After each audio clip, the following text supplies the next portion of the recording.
All right, everyone. Welcome once again to the Faces of Business. I am your host, Damon Pistolka, and I am excited today because we have Pete Armstrong here today. We are going to be talking about helping men become the people they want to be. Pete, thanks for being here today. You're welcome, man. Thanks for the smile. It's awesome. It's awesome. You know what? I I tell you what, Pete, from the first time I met you, I knew I wanted to have you on the show because I'm going to tell you, I'm one of those people that has gone through a serious life transformation, not some because I wanted to, some because I didn't want to, some because of life. But I know myself, a lot of people around me, a lot of men around me, career driven, hard driven people are can be incredibly successful in the workplace Mm, and incredibly miserable on the backside. mm, And it just sucks that we got people that have that mm, think that that's the way it has to be. mm-hmm. Yeah, man.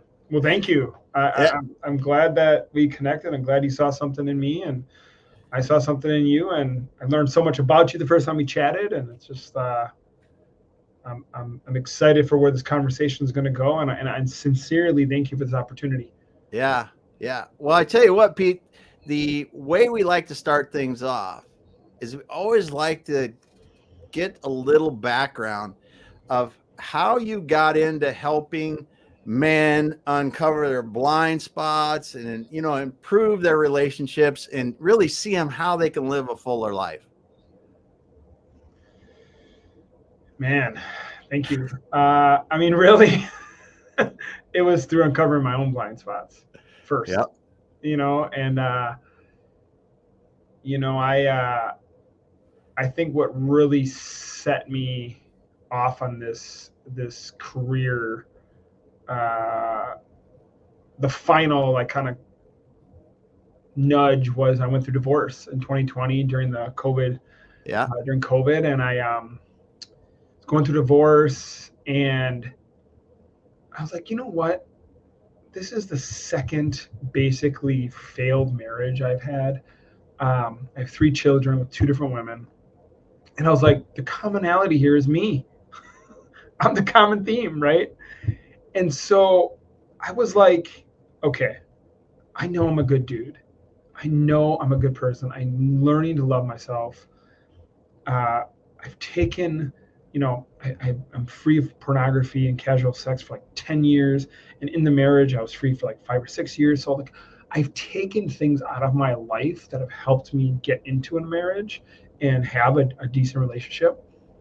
Um, but what I was experiencing, I was just like, as I started getting to know myself better in that marriage, I was kind of like, no, I want more. I want something different. And so we had a conscious uncoupling, or whatever you want to call it. We mutually agreed we're going to go through divorce. But really, when I started looking at it, I was like, how did I get into this marriage? And how do I never get into this type of relationship again? Yeah. Because yes, it was hard on me, right? But it was hard on my kids, my beautiful children. And I love being a dad.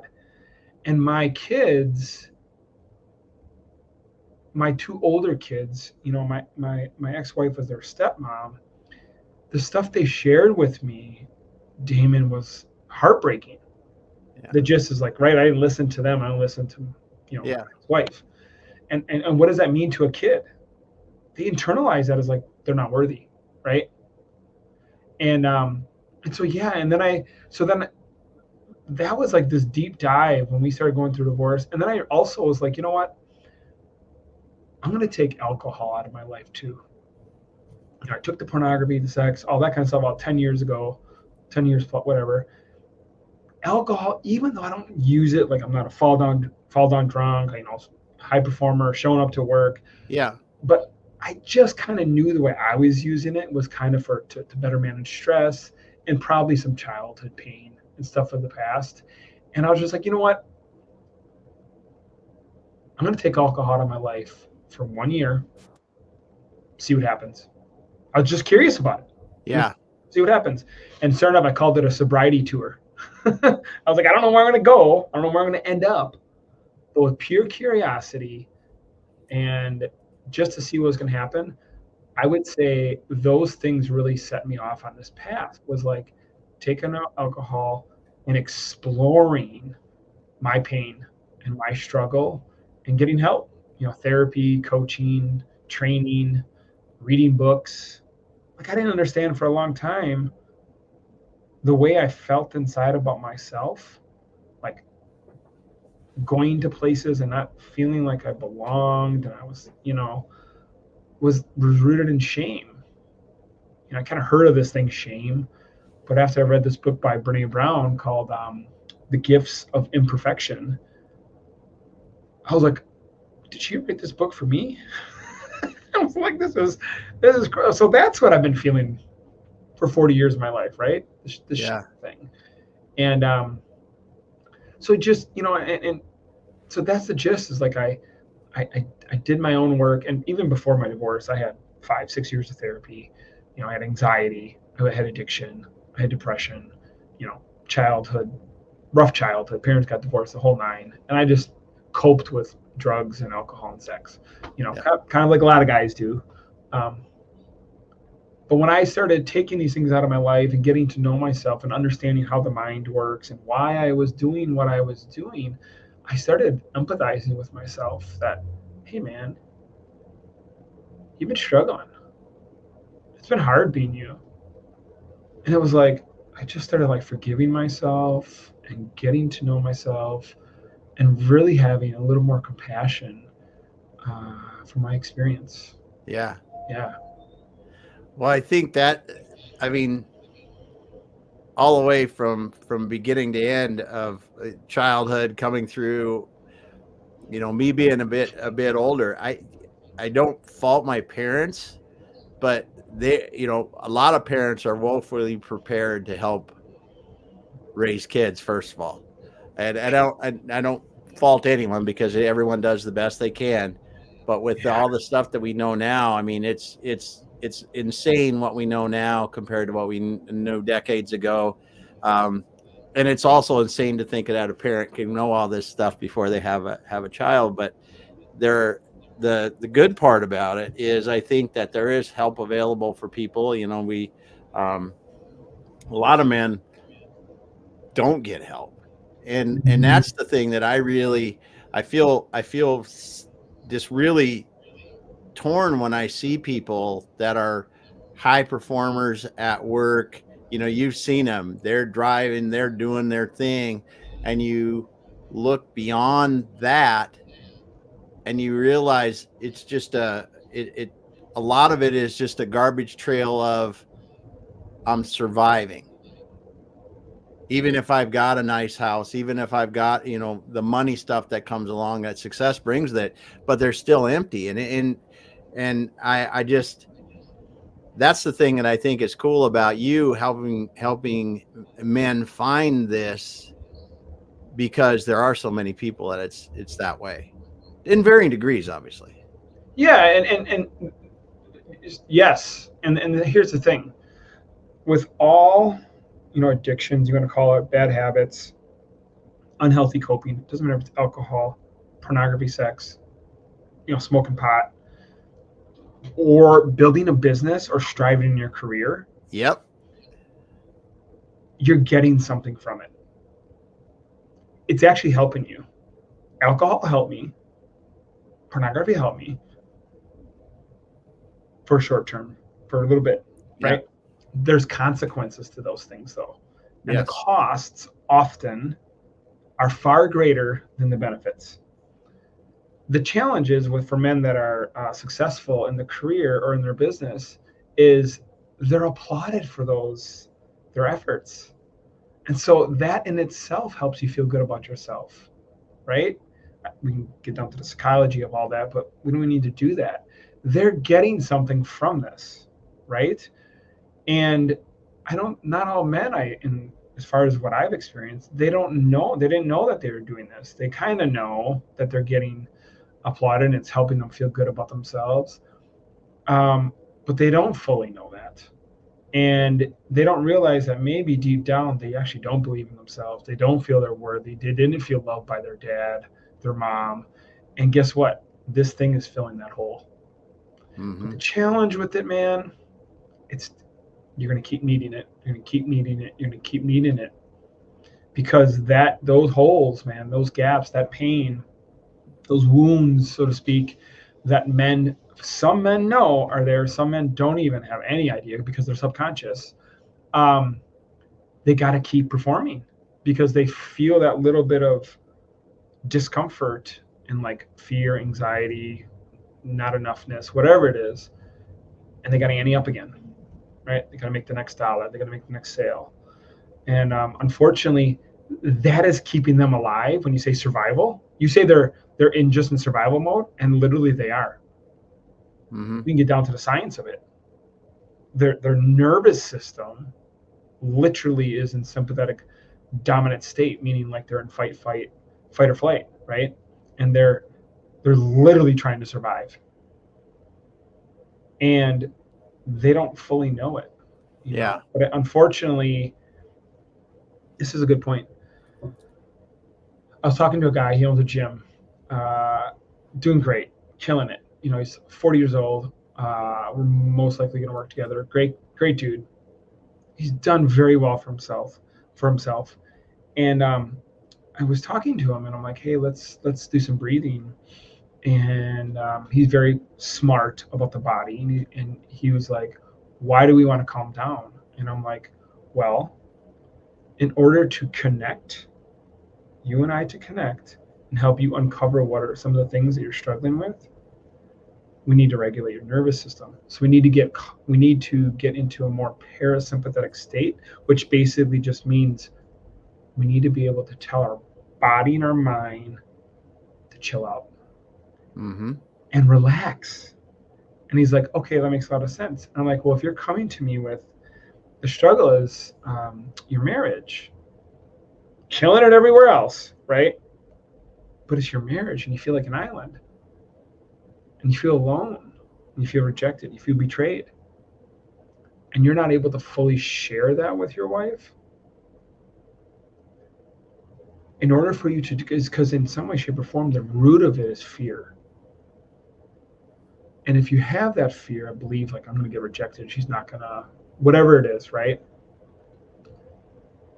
The body is going to be in that state of survival.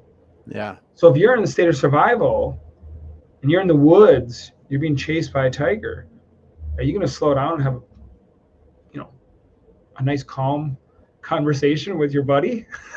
No, or your wife? Yeah. You're trying to stay alive. Yeah. So what I'm trying to teach men is like, hey, listen, if you want to really genuinely connect with your spouse, your kids even, right? Or be present at home, or even with your team at work, you got to regulate your nervous system. You got to do the breath work. You have to understand why you're doing what you're doing. And at the end of the day, you have to slow down. And that is very difficult for men to do, especially high achieving, career driven men. It's very difficult because society teaches us we can't be happy. And I'm not saying you need to sit and cry and be sad. That is not what I'm saying. Crying's good. Just suggests you have some emotions that need to be released. I feel like I'm talking a little bit too much, but no, this is good because I'm writing down. I guess if I wanted to let you finish your thoughts there, because really, first of all, I want to say Harry's in here today. I want to say thanks for being here today, Harry. Love that you're listening.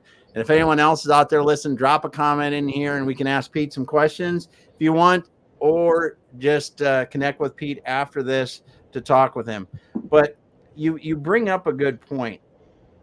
We're in this fight or flight mode. We don't even realize it. We're out there just trying to keep go hard. Our relationships might not be working well. We're not doing this. What are some ways that we can break this cycle? I mean, you started a little bit there. What is a way, like, if I'm sitting here listening to this today and I go, I just want to break the cycle for a second so I can think. Dude, I have something right now, and I'm going to invite you and I to do it right now together. Okay. Be open? Yeah. It's just going to be breathing. We're just going to do some intentional breathing, and then I'm going to ask you a question or two after.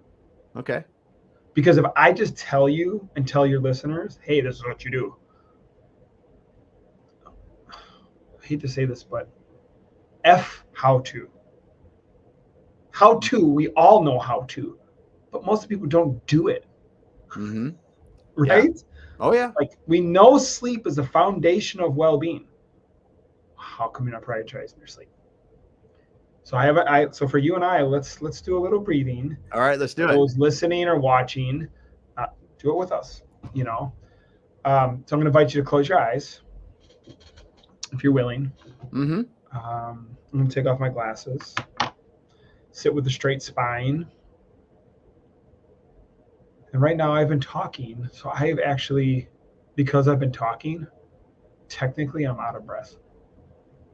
So what I need to do right now is just breathe.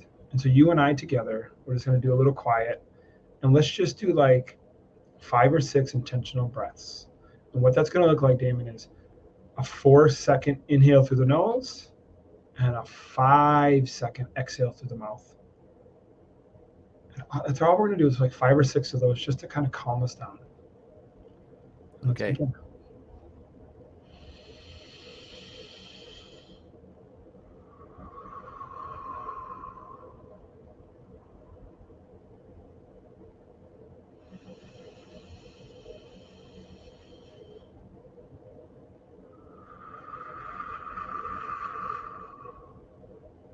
Try to use your belly to breathe in the inhale.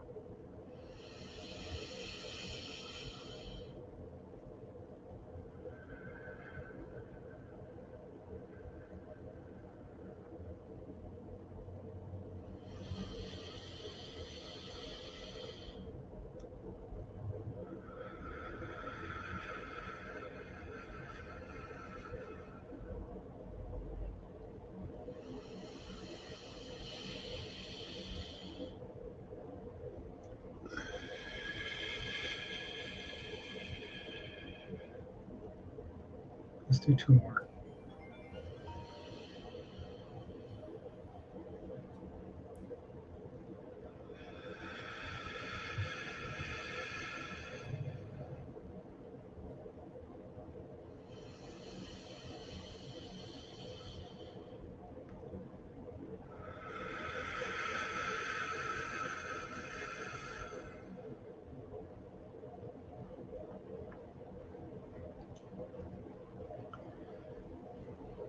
If you're willing, Damon, keep your eyes closed, and I just want you to connect with your inner experience. For example, right now, like, what do you notice might be a little different now that we did a little intentional breathing? When I do this, I always feel I feel a lot of warmth and peace when I do it. Where would you describe that in your body? Oh, it's definitely in my chest. In your chest. Mm-hmm. And so you feel warmth right now. Mm-hmm. And if you were to just, what is it trying to tell you? Now it feels warmth and peace. If you were to connect to that, actually, I know this sounds interesting, but this is what I would love for your listeners to try to do more often is, what is that warmth and peace now trying to tell you?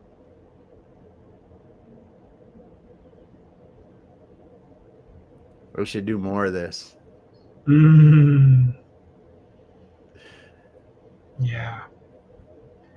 And if you were even to connect with the way in which you felt prior to the warmth and peace, this might be a little trickier, but what was that feeling, that sensation in your body telling you?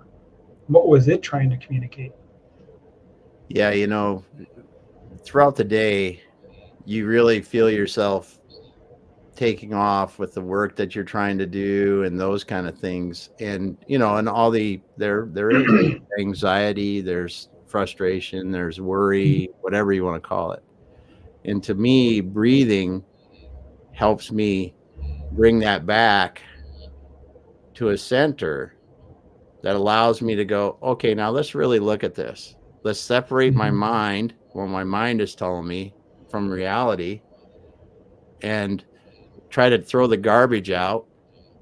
Because your mind, I mean, me anyway, chronic worrier, I thought from the time I started my professional career running places that was my job, to be the one that worries and frets, and because that will get things done. And you have to understand that is a waste of time, and it's a waste of your effort. But I'll pause you right here. What does the anxiety and worrying help you with?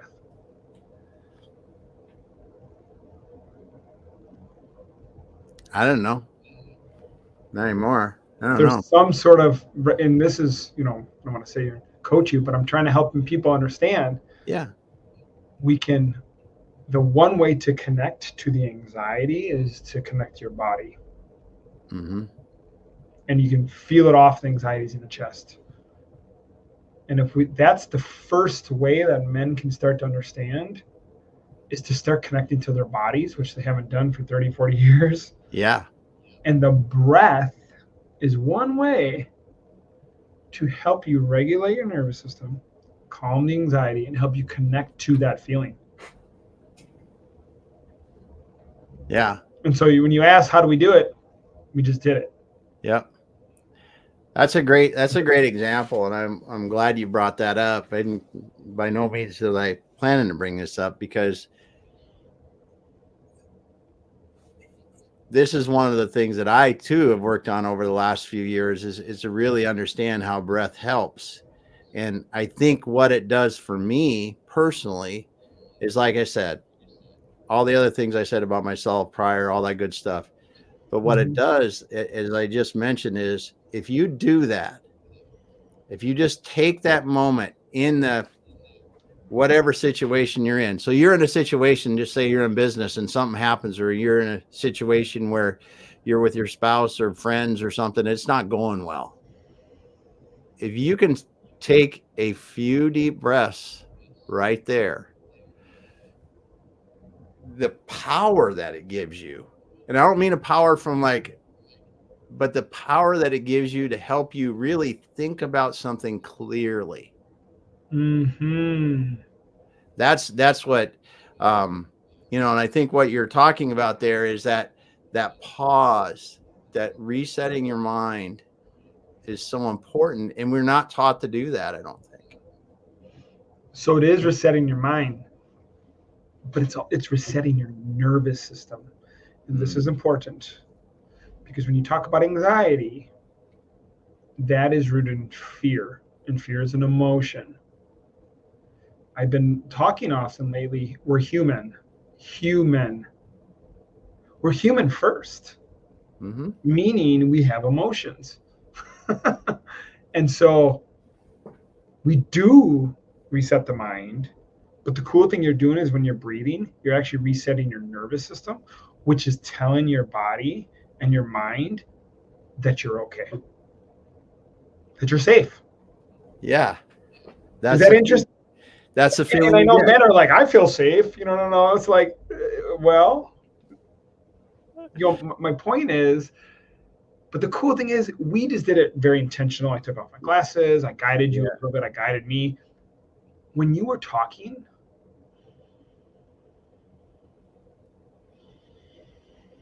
I was breathing. So you're spot on. Like, you can do this in a business meeting. You can do this with your partner. Like when your wife, your romantic partner is triggered, she's angry. Your nervous system is going to want to do the same. It's going to want to protect you.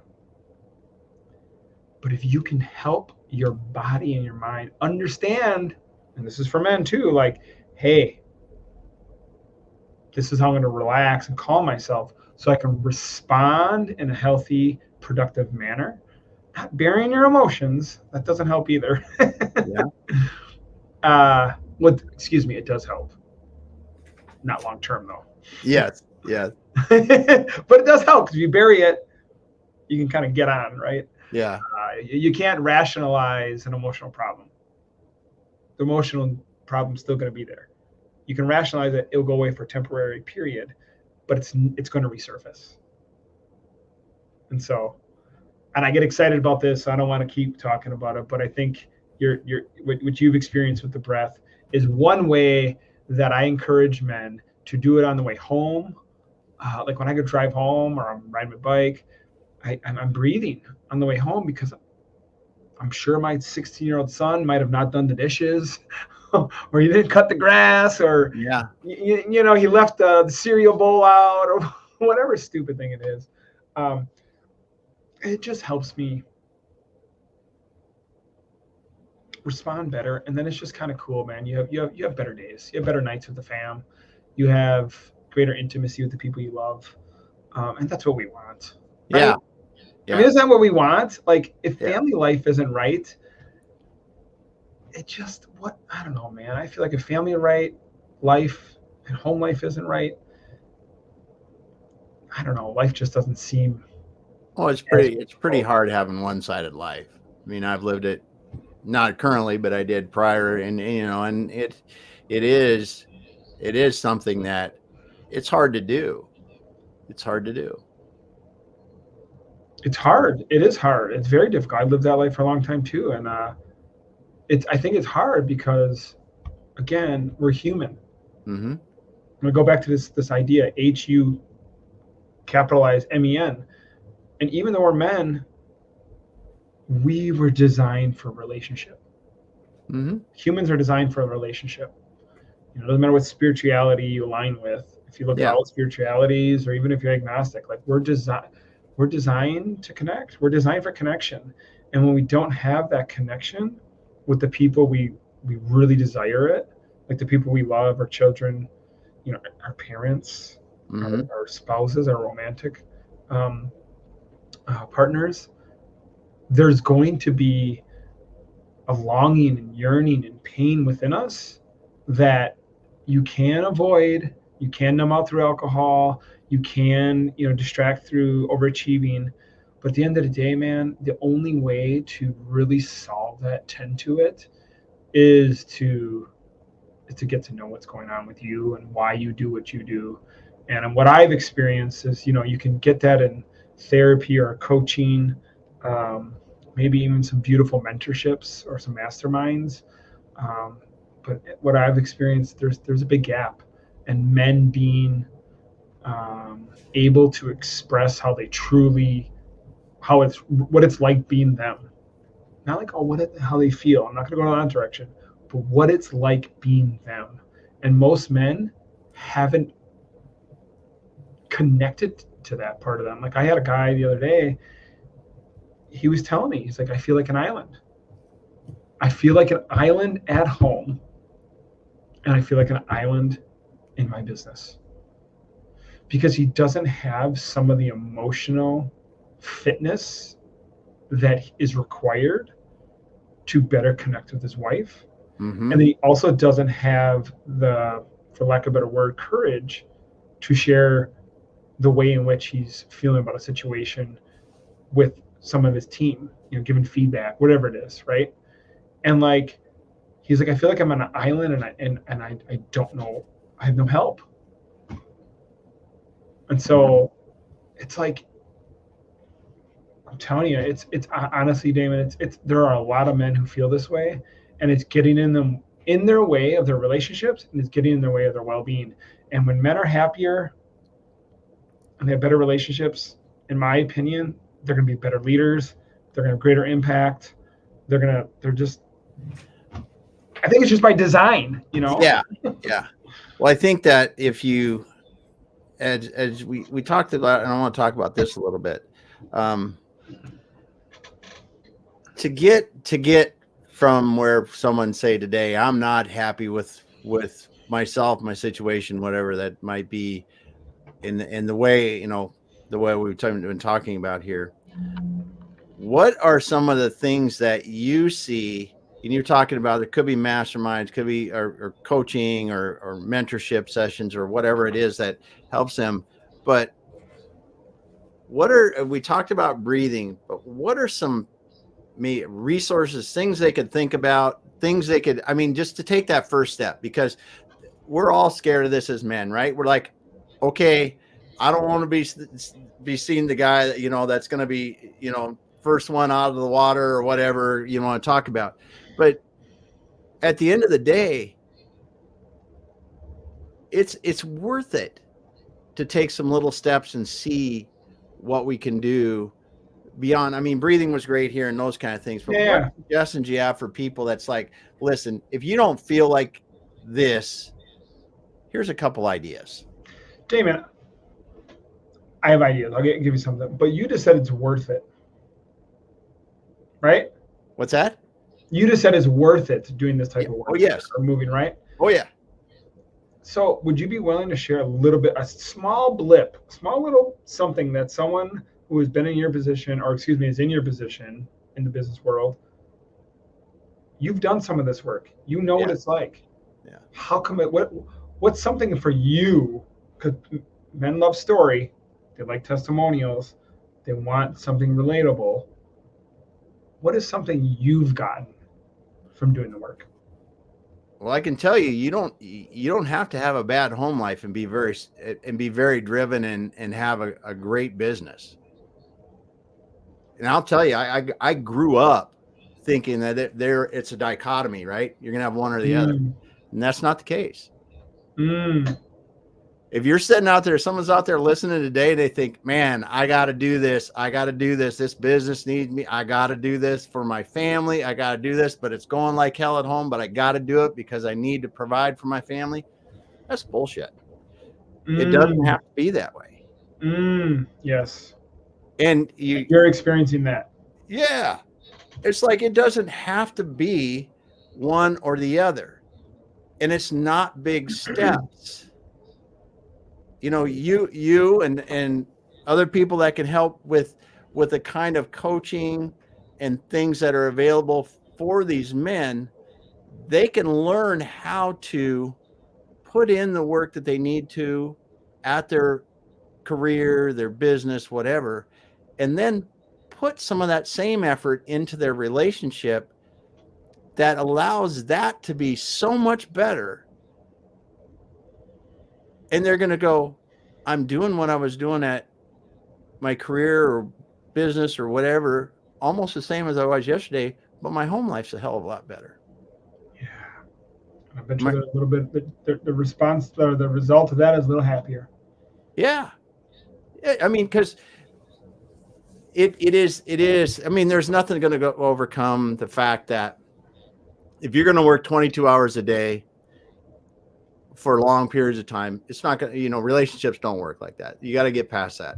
But what I'm saying is that I've seen the difference between, I thought divorce was normal if I was going to run companies. It was a fact of life. And that's a belief. It's a belief. I thought it was a fact of life. It's a belief. And it happened. Yep. Just like I thought it was going to happen. And and I thought, because you have to work that hard look at the track record of business owners and CEOs. There's littered cases of divorce. It doesn't have to be like that. No. And that's the thing. And I'm just telling people here, it doesn't have to be like that. And that's why when you and I talked before, I was so passionate about having you come back on, because you're helping people that are driven like this, that are wanting to really do great things, have huge impact. And you want to show them how to get in touch with themselves and really interact and communicate well with their families and their friends and everything else, and live a full life rather than a one-dimensional life. Yeah, man, this is good. Thank you for sharing. And this is hopefully helping men understand. And there's a couple things I want to share. One is here's something I want to tell. There's two reasons why I'm going to share this story. A lot of the men that I help, I'm going to tell you guys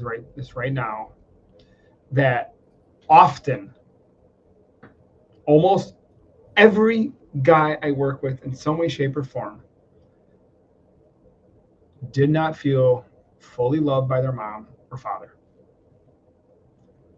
Either they knew it consciously, or through the work that I helped them with, they found out subconsciously. Mm-hmm. And they only were going to find that out because of this type of work. Because our subconscious thoughts, like here's an example of my story. My mom would, whenever I had an idea, I'm going to go back to school. I'm going to start my business. Whatever it was, she thinks she's doing mom. She would criticize it. She's like, really? Are you going to do that? You're going to leave the university, that beautiful university with all the benefits, pension, and you're going to start your business? I don't think that's a good idea. How I took that, my mom doesn't believe in me. Yeah. And men, whether we know it or not, subconsciously, we want our parents to believe in us. Because if someone believes in you, guess what's the root of that? Love. Yep. So subconsciously, Damon, after I did the work, I got a coach, right? Yeah. In some way, shape, or form, I felt like I wasn't being loved. So, but guess how I respond to that? I with anger, Mm-hmm. right? So that's just a little antidote. But now I've better understood that. I've healed it. That's just my mom's stuff. I no longer have to believe that she doesn't love me. I know my mom loves me. For a long time, I didn't believe it.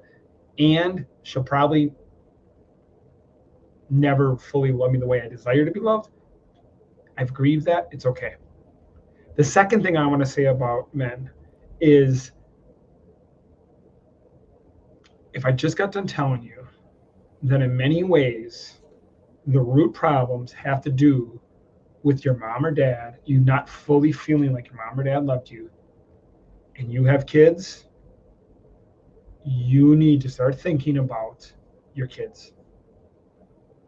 And listen, I'm not talking about like if your dad's my dad was an alcoholic, my mom was probably undiagnosed mental health issues, struggles, right? My dynamic. But a lot of the guys I work with, like their dads were a business owner, they came from a well-to-do family. And so I'm telling you, it doesn't have to be alcoholic. If a lot of men had great families, one guy came from a farm, like, you need to realize that a lot of these wounds come from childhood, and you can change your generational trajectory for your children by getting the help you need. And I have goosebumps right now, Damon, because man, listen, this is important.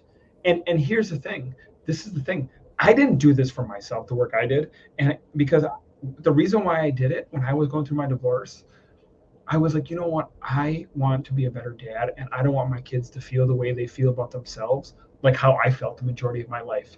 And you know what happened? I went through this mental fitness training, and this is a little tool. They said, here, look at a picture of your younger self, like an 8-year-old version of little Peter, and try to have empathy with that for that little boy. I had a hard time connecting with that tool, that idea, because I had judgment of myself. But then I looked at a picture of my son at like 12 years old. Mm-hmm. Guess who he looks like? Just like his dad. Yeah. And Damon, I said, if that little boy felt the way if he felt like me, Mm-hmm. what would I do for him? What do you think I want to do for him if he felt the way I used to feel about myself?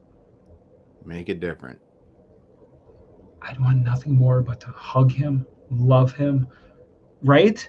Mm-hmm. And give him support. Guess what? That's what I needed to do for myself. Because you would do it for your kids, and I promise you we need to do it for ourselves too. Because if you can learn to empathize with your struggle, your own thing, right? Yeah. The cool thing is that is part of the process to growth, healing, transformation. connecting to yourself. And the cool thing is when you're able to do that for yourself and grow in love and self-empathy and self-compassion and all these things, now you can pour that into your kids. Yeah. And I'm telling you, it's the saying, like, you can only give what you have. If you don't have that for yourself, it's really hard. And this is where men struggle. They feel like they just have to rationalize and logicalize. Yeah. And I understand why, but guess what? That's not connection. Yeah. And so I know I went on a little more intimate path. But that it's what I mean. This is the thing, though, that I think that you've uncovered some real important things for men to consider, because listen, nobody, like I said before, nobody was perfect parent, none of that. It doesn't matter where he came from, what the situation was. It starts inside of you, and then you can bring it out to your family, your friends, and your workplace and that kind of thing. Because if you can't get to that point, and Thane Isaacs, a friend of mine, says this a lot. He said, you can't act in a way that you don't, and I'm going to butcher it, you don't really feel is true for yourself. You can't act in a way that's inconsistent with how you feel about yourself. And that's I mean, when you think about what you just said, if you're not feeling like you are loved, or you're a good person, or you have empathy for yourself, is so hard for you to do that consistently without so much effort to the people around you. And really, why this is important work is because I just told you, like, you want to help your kids feel secure in who they are as children. And men have this, kind of this, I just provide them with a good house, money, college tuition, be manly, teach our sons certain things, care for our daughters. But I'm going to tell you right now, again, we're human, our children, and there are a few things that we are required to feel loved, and that's to be seen, heard, and understood. What I mean by that is that your wife might be, have anxiety and afraid, and she's judging you, she's mad at you, whatever. You don't need to agree with her, but can you empathize with where she's coming from? If you can have empathy, meaning you feel that this is how she feels and you understand, the cool thing is you're connected with her. Now you can have a conversation.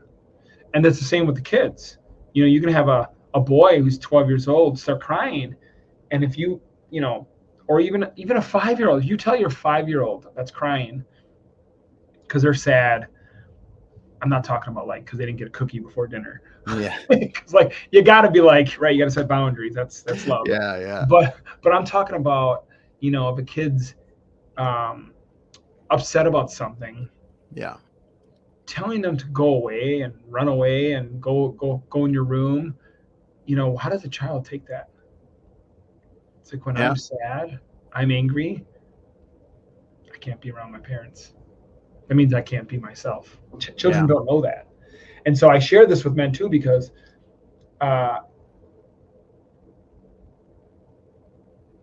if we can help even our children, and I did not do this well with my 2 older kids. Yeah. No, because look at, man, I have 3 kids. I got an 18 and a 16. I did not do this that well with them. But now I have a 6-year-old. I have a 6-year-old as well. Now I'm able to empathize with her and sit with her and see her and understand her. And I'm telling you, it's like, I feel like she's more emotionally intelligent than I am. But I think it's because I've helped her. I've been there for her, and she's taught me a lot, man. She's taught me so much about. Yeah. I'll stop there. I feel like I'm a little. I don't want to tell people what to do.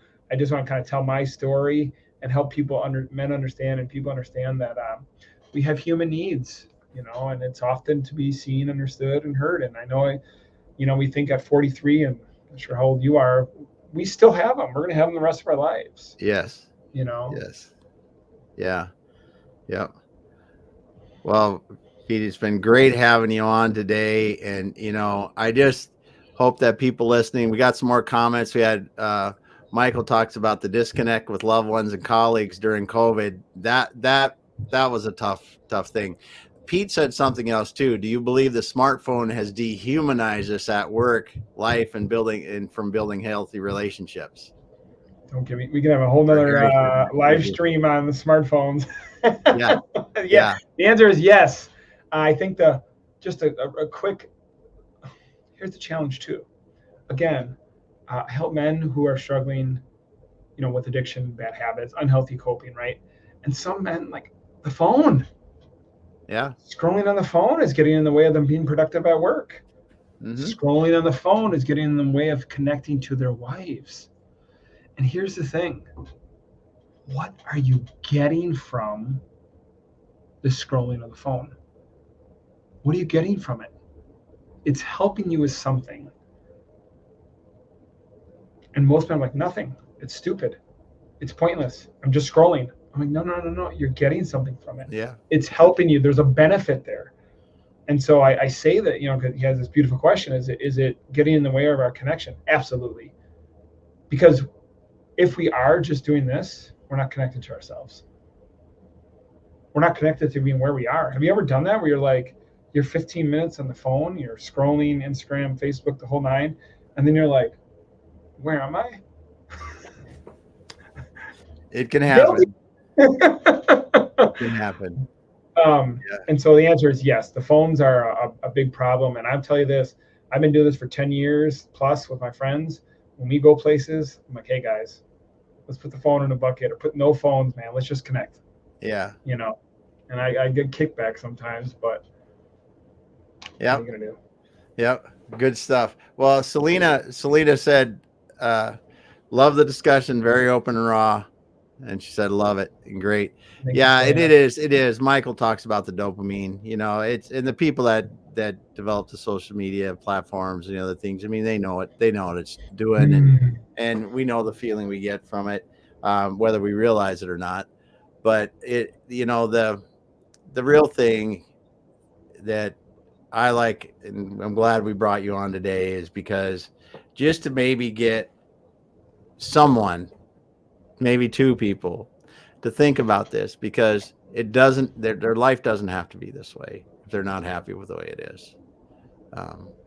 And you brought up so many good things. Our past has got stuff that's given us baggage, our choices, our upbringing, all that stuff, but it's not things that we can overcome. 100%. 100%.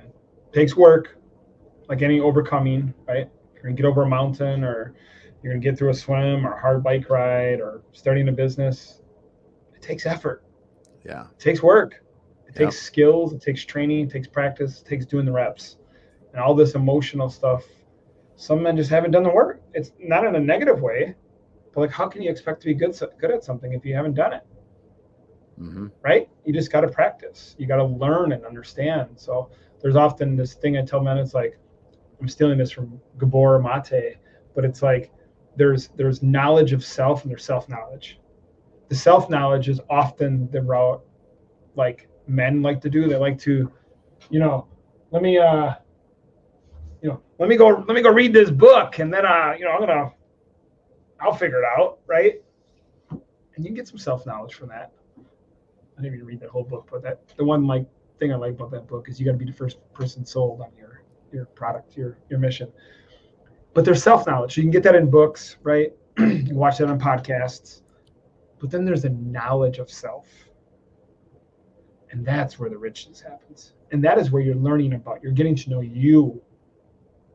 And that's the work, in my opinion, that can only be done either with another person, like a trusted friend, a therapist, coach, a mentor.